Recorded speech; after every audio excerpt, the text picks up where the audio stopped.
پہلے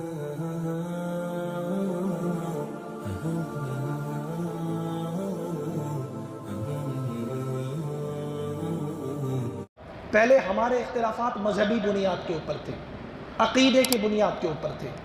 وہ مذہبی بنیاد، وہ عقیدہ آگے بڑھا، اختلاف اور نفرت آگے پھیلی، اور وہ نفرت سیاسی طور پر بھی پھیل گئی۔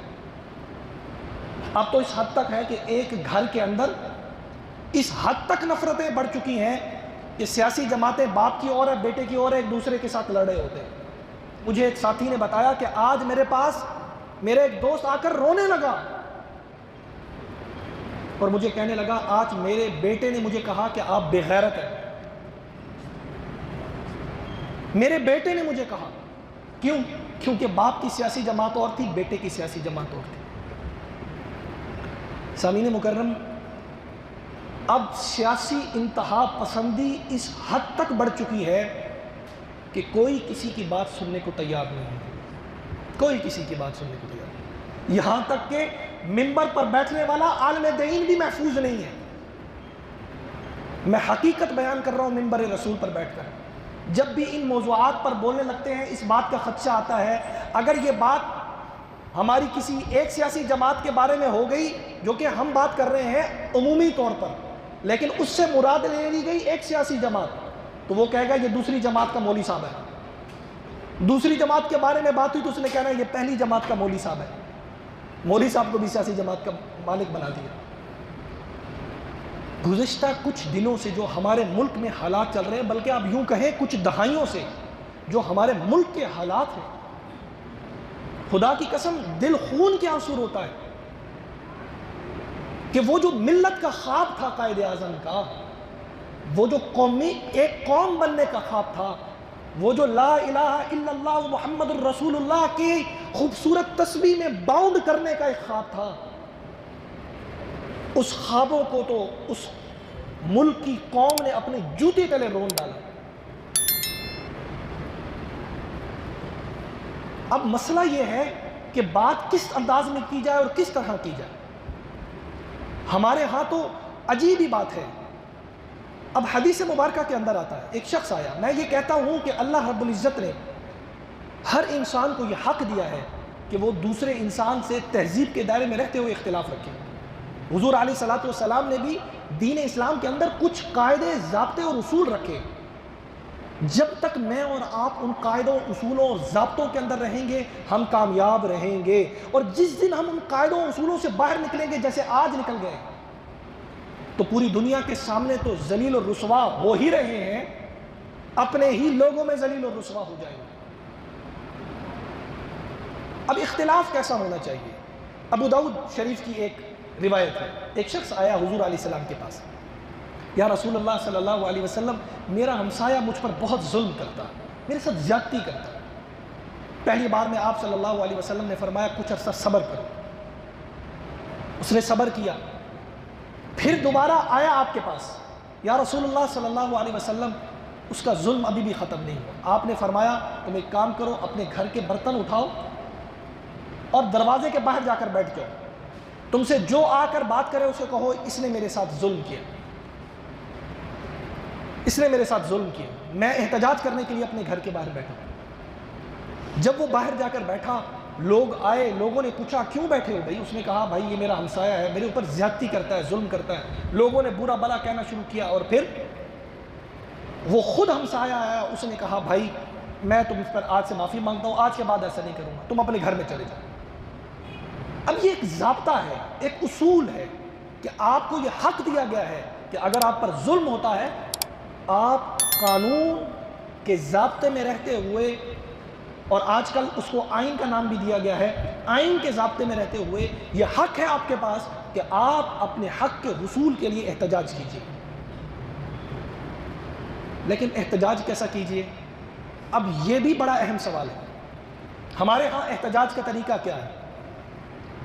ہمارے ہاں احتجاج اس وقت تک ہم احتجاج نہیں سمجھتے جب تک ہم چیزوں کو توڑتے نہیں ہیں، چیزوں کو آگ نہیں لگاتے، ایک دوسرے کے لیے راستہ نہیں روکتے، ایک دوسرے کے ساتھ ظلم نہیں کرتے۔ ہمارے نزدیک ہمارا احتجاج قابل قبول نہیں ہے۔ یہی وجہ ہے کہ دین اسلام نے انسان کی عظمت کو کس قدر بلند کیا۔ آپ علیہ الصلوۃ والسلام نے حجۃ الوداع کے موقع کے اوپر کیا فرمایا؟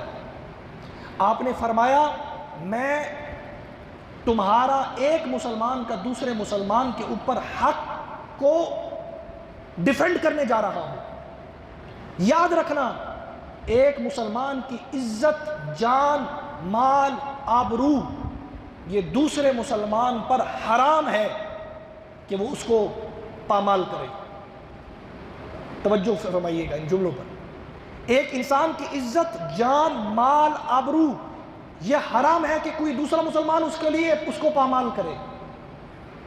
اور ہاں، اگر کوئی کسی کے مال کو استعمال کرنے کی اجازت دیتا ہے تو وہ تمہیں حق ہے، لیکن پھر ساتھ فرمایا اگر کسی نے کسی کی جان، مال، آبرو پر کوئی ظلم کیا تو یاد رکھنا وہ اسلام کے اندر حرام ہے، اور قیامت کے دن اللہ رب العزت اس کو جہنم میں ڈالے گا۔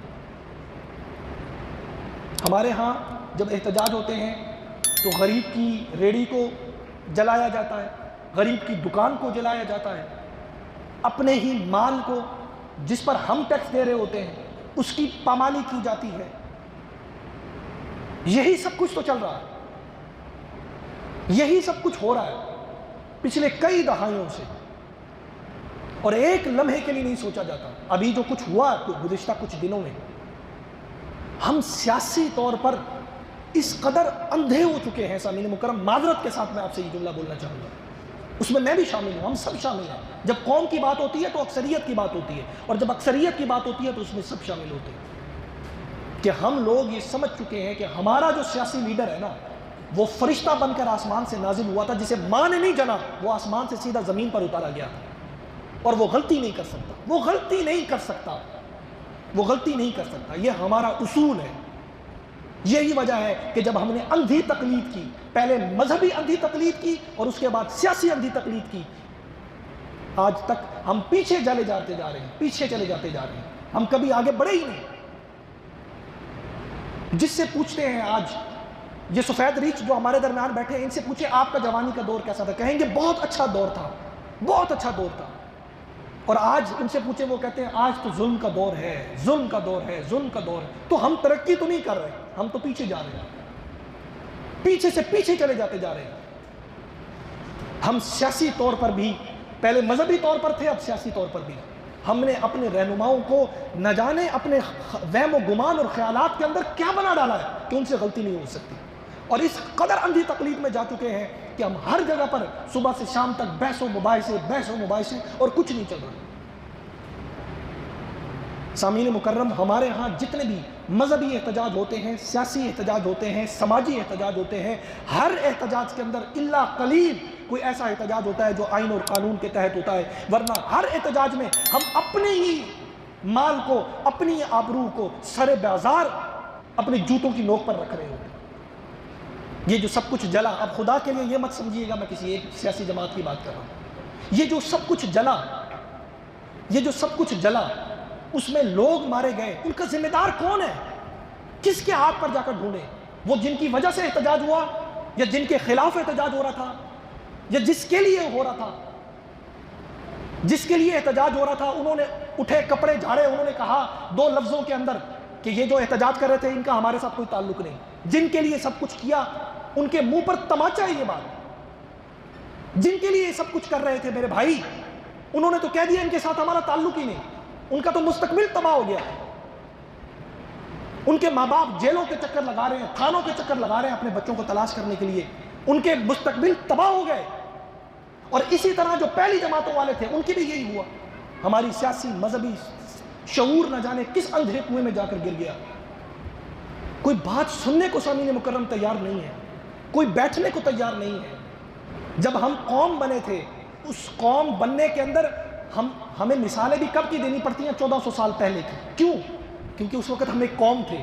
میں نے جیسے پہلے بتایا، سلمان اٹھا فارس سے، سہیب اٹھا روم سے، بلال اٹھا حبشہ سے، ابو بکر اٹھا عرب سے، اور وہ سب بھائی بھائی بن گئے۔ کیسے؟ کیا ان کے درمیان اختلاف نہیں ہوتے تھے؟ کیا ان کے درمیان ایک دوسرے کے ساتھ مذہبی طور پر اختلاف نہیں ہوتے تھے، نظریاتی طور پر اختلاف نہیں ہوتے تھے۔ سامعین مکرم، ایک مسلمان کی جان کی حرمت کیا ہے؟